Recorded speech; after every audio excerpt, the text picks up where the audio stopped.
What if I was to tell you that the good old faithful chatterbait, the vibrating jig, it stinks. It ain't no good, it catches no bass. Okay, that's a lie, that's not true. But maybe there's a way that you've never fished a vibrating jig before that could lead to even greater success on the water.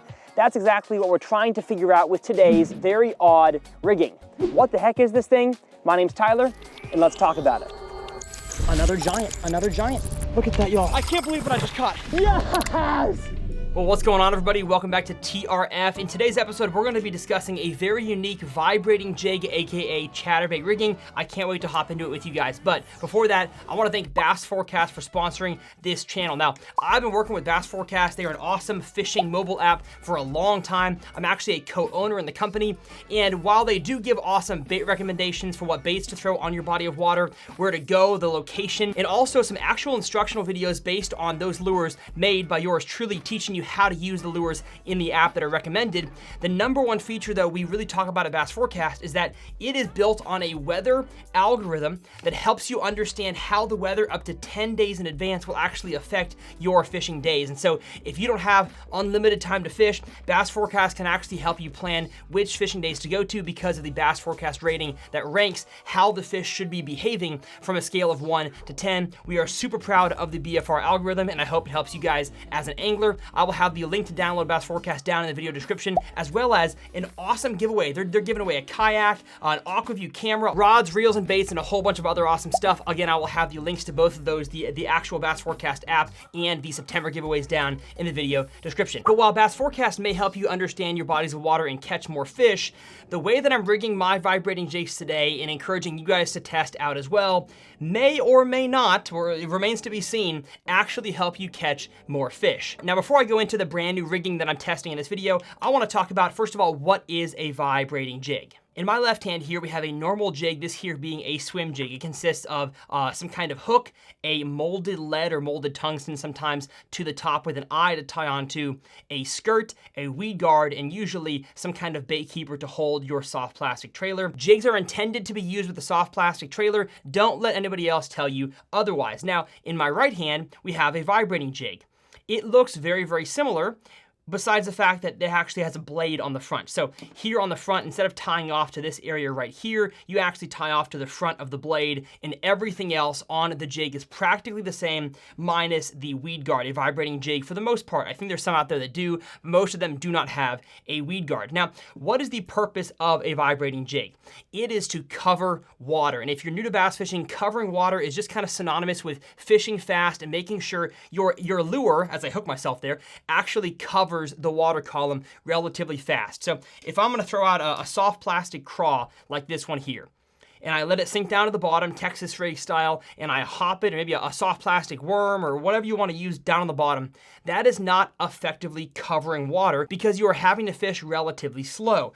That is not what we're talking about. We're talking about casting and retrieving almost like you do, actually not almost, just like you do with a spinnerbait, a crankbait, a topwater buzzbait. The same thing applies with a vibrating jig. That yes, with a swim jig, is relatively similar. You're supposed to actually cast and retrieve in the water column a swim jig, but a vibrating jig is just the ultimate of covering water, but also one of the ultimates when it comes to representing bluegill and crawfish. Now, it can also represent bait fish. I've had tons of success on white and shad colored vibrating jigs, but for the most part, it is a fantastic bluegill imitation. So when the bass in my ponds, rivers, and lakes are eating bluegill, a vibrating jig is a great lure to imitate that kind of forage. Now, one big downfall of this one, as I mentioned, compared to the normal jig, is that it does not have a weed guard. So if you're gonna fish a vibrating jig around really snaggy stuff, so underwater wood, maybe certain rocks, skipping around boat docks, and especially if you're bank fishing and you know there's stuff out there in the pond or in the lake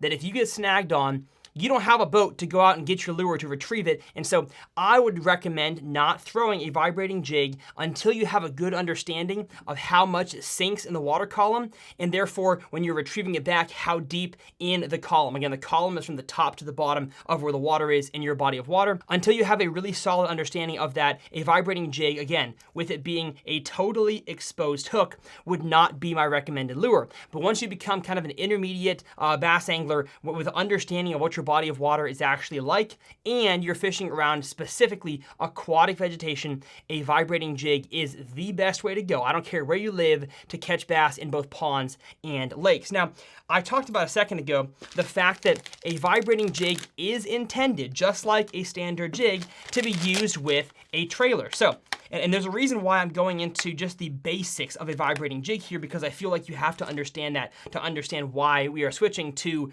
the very specific odd one here in a second. So I have a Strike King mid-size rage bug, just preference. I cut off one of the, or I pinch off the top little pincher here. And then most of the time, I'm going to rig my trailers on my vibrating jigs. Here's a Strike King Thunder Cricket. I rig them vertical. So I kind of, instead of horizontal like this, where again, if it was sitting on the bottom, the craws would be like this, it is more vertical to give it a more streamlined approach in the water. So I'm gonna kind of find out where that hook is going to poke out. It's usually, at least on the rage bug, right where I just pinched off the claw. Going to thread it on there as straight as I can, poke it out just like that, and then thread it over the weed guard, or not weed guard, the bait keeper, all the way up to the skirt. And just like that, you have a perfectly rigged and a properly rigged vibrating jig. Could you throw it without a trailer? You could, and I've caught fish doing it mostly out of necessity, not out of desire. They are intended, you can argue with me all you want in the comment section, they are intended to be used with the skirt, with the blade, and with a trailer. That is a full vibrating jig package. Now, as you noticed in the thumbnail, the one we are fishing today and going to be testing on the water is absolutely not a normal vibrating jig. Let me show you. What we are doing today is grabbing something out of this bag right here, which as a largemouth first fisherman, you don't see this one a whole lot in my videos, and that is this lure right here. Shout it out if you know what it is. It is a tube. We are slapping it on the back of a vibrating jig. Call it a chatter tube. Now, why the heck am I doing this?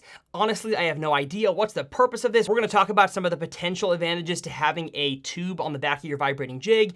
But of course, we gotta show you guys the standard way to actually rig a chatter tube. Now, unlike a standard chatterbait, again, chatterbait, vibrating jig, kind of synonymous terms here, where you keep the skirt on, with a chatter tube, that is not the case. So I'm gonna grab, this is my, kind of a traditional Thunder Cricket here, not the tungsten one. That one is a wire tied skirt, so it's easier to rip off. But I'm gonna go ahead and just remove the skirt. Don't need it. How sad. What a waste. And now with the skirt removed, we are not quite ready yet. There is still one more step before we can actually thread the tube on there, and that is to add some kind of soft plastic inside this, inside the tube. So most tubes are hollow. That's what makes a tube a fantastic lure, because it falls relatively slow due to the air that's actually trapped inside, makes it a fantastic smallmouth lure. Now the problem with threading it on there is that the hook, as you thread it, actually has nothing on the inside to grab a hold of. So I have found the best soft plastic that I can just kind of modify, kind of jerry rig here, no offense to Jerry, is a Strike King Fat Baby Finesse Worm. And so what I do is I take kind of a skinny midsection portion that lines up with however long the tube is. So again, it's just like that. I bite it, and then I bite it again, and that right there is the size soft plastic I use to put inside the chatter tube.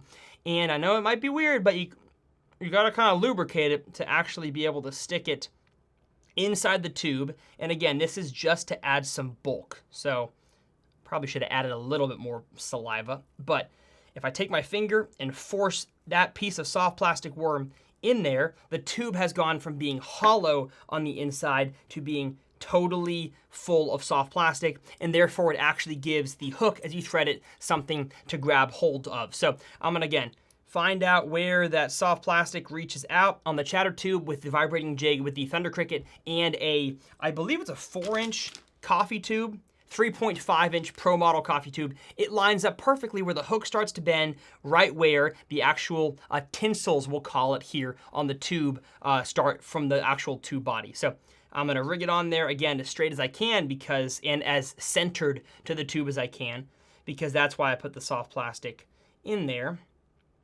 Just like that.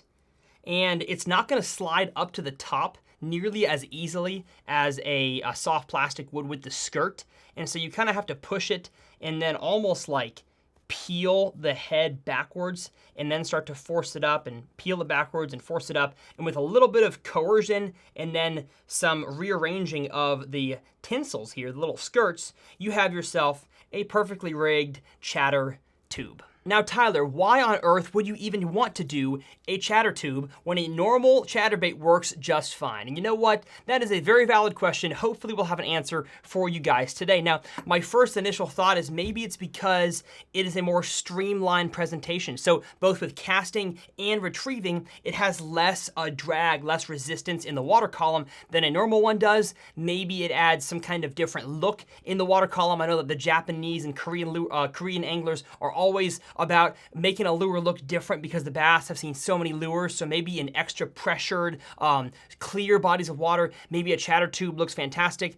I know that a tube is just, in the grand scheme of soft plastic worms and creature baits, a tube is not a very fished lure nowadays. It's kind of declined in popularity. Maybe the tube vibrating jig, the chatter tube, is a great way to differentiate from other chatterbaits in the water column. That is totally possible. It also could be possible that fishermen just like to throw random stuff, and maybe it kind of fills you with like a sense of pride and joy that, hey, I caught a fish on something that I kind of made up in my head and it worked. So maybe that's the case. It could be ultra good. It could be ultra bad. We're gonna find out. So that is it for the studio. It is time we head out in the water and do some testing with the chatter tube for ourselves. So here we are on the water. We have ourselves the chatter tube, and I'm gonna be honest. From all the videos I've watched and articles I've read, I have not heard fantastic things about this, but we're gonna get on the front deck. Taylor's gonna also throw a standard vibrating jig, and we're gonna test and compare in the same areas. No forward-facing sonar, no like casting at waypoints, just fishing in the same general areas. Which one, a standard Thunder Cricket versus the old chatter tube, actually gets more bites. But I've got to experience for myself, what does this thing actually feel like in the water? First cast with the chatter tube. Gonna cast it out there. Honestly, kind of felt easier to cast, I think because there's no skirt to get in the way to cause air resistance. And the number one thing I've heard about the chatter tube is that when you burn it, it does a circle. So I don't even know if y'all will be able to see that. You probably can't, but if I retrieve it really slow, it feels fine. But the second I speed it up, even like relatively moderate speed, I'm not sure why, but I think the presence of a skirt and maybe a bigger trailer helps this thing to not burn out. And that's probably gonna be a problem when it comes to fishing this thing in shallow water, maybe not deeper water where you can actually retrieve it really slow, like just like that, feels perfect. But speed it up, still good, even faster, and it burns out. You can immediately feel the chatter of the blade stop, and I think it kind of does a spin, and especially, let me see up shallow here, looks erratic, but as soon as I burn it, oh my goodness, it literally did a circle and came out of the water. So this is going to be a slow retrieve only. I mean, it looks good.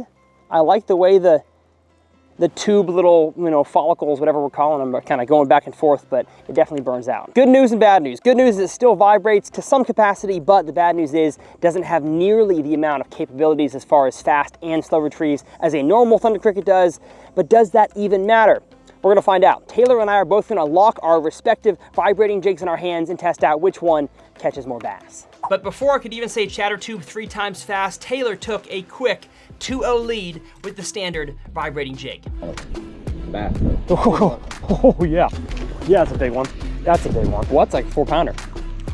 Goodness gracious. Ugh. Ugh. Yeah, goodness gracious. Fish one. No way. Another one for the boy. Holy cow. Another nice one too. Unreal. There we go. Goodness What a nice gracious. one. Look at that one. So Taylor is up 2-0, and now, honestly, I'm already feeling kind of dejected. Oh, I just got bit again. Got a third bite just now. I can't retrieve this thing like I mentioned very good, and he's just getting more bites in the same exact areas. We're not live scoping, we're just fishing points that have grass on them, and it's 2-0. So could it be a pattern emerging? It could. I'm hoping for the moment though that it's just random chance. I got bit. What? I got nipped. You got nipped again. Why can't I ever get nipped, huh? You gotta be kidding me. All right. Again? Again.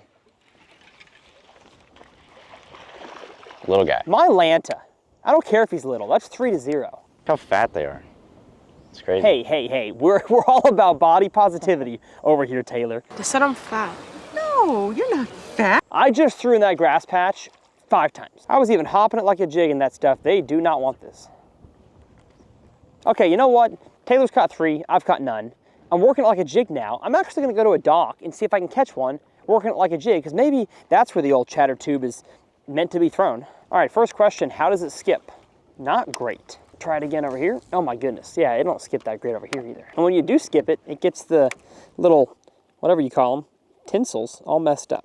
Of course, this thing is not weedless, even in the slightest, so I'm probably gonna get snagged. Oh, no, wait. Oh, we've got one.